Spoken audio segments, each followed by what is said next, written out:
Welcome to the deep dive.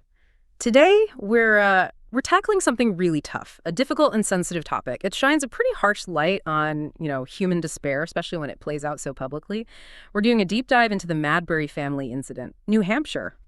Our aim here is, well, it's to understand not just what happened, which is devastating enough, but also to try and peel back the layers, look at the complex factors, and this very unusual window into one person's despair that social media gave us, specifically TikTok. For this, we've looked at several sources, people.com, Today, the New York Post, The Sun, news.com.au. Quite a range. Yeah, and I think it's crucial right from the start that we resist looking for easy answers here. This story, like honestly, so many human tragedies, it just doesn't have simple explanations. This deep dive, hopefully, will show some of the nuances, the things that get lost in the quick news cycle. Help us understand the whole web of circumstances. Right. So let's start with the scene. August 18th, 2025. Madbury, New Hampshire.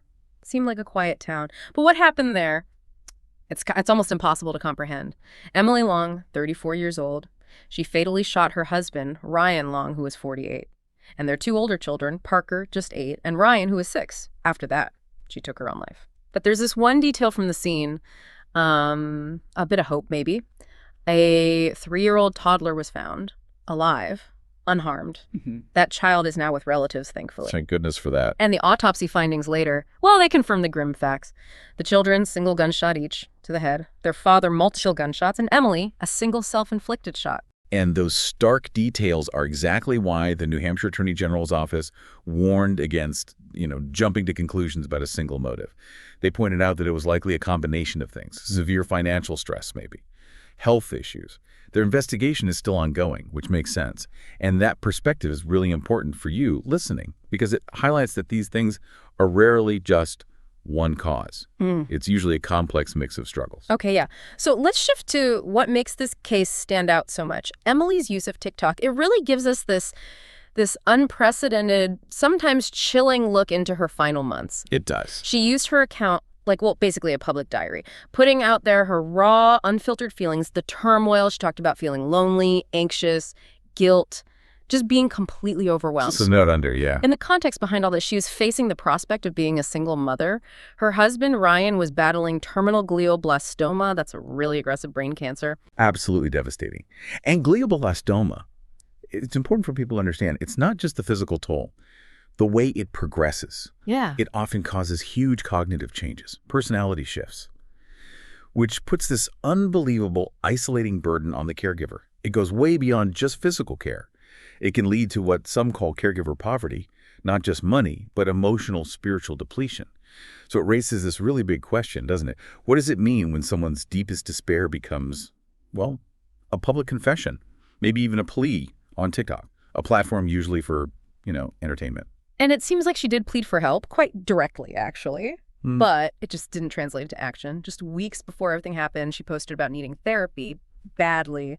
But she lamented, that she wasn't ready for it yet. Hope she'd decide before it's too late. That phrase, before it's too late. Just chilling in hindsight. Right. And she described herself as literally withering away under the grief. There was one post where she talked about feeling like a ghost in her own home. Such a stark image of her isolation. And what's really striking is the contrast. Just 2 days before the incident, she posted about trying to create normalcy for the kids, trying to break free from depression, even while feeling all that despair. It shows this constant internal battle she must have been fighting. Yeah, and what's so deeply unsettling, I think, is how a platform like TikTok, which is all about connection, right, sharing, how it can become a place where these genuine, agonizing cries for help, they don't just go unanswered. Maybe they're not even seen as calls for intervention, without the right support systems, the algorithm.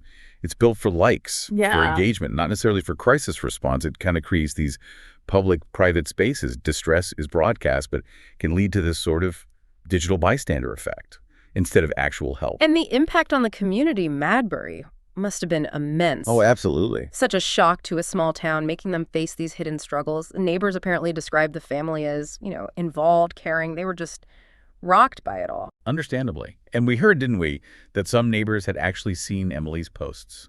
Called emergency services. Yeah, that came out in local reports. They'd seen the posts, were concerned, but maybe didn't fully grasp the depth of the crisis. Right. It highlights that difficulty. Translating online worry into real-world action sometimes. So what does this all mean for us?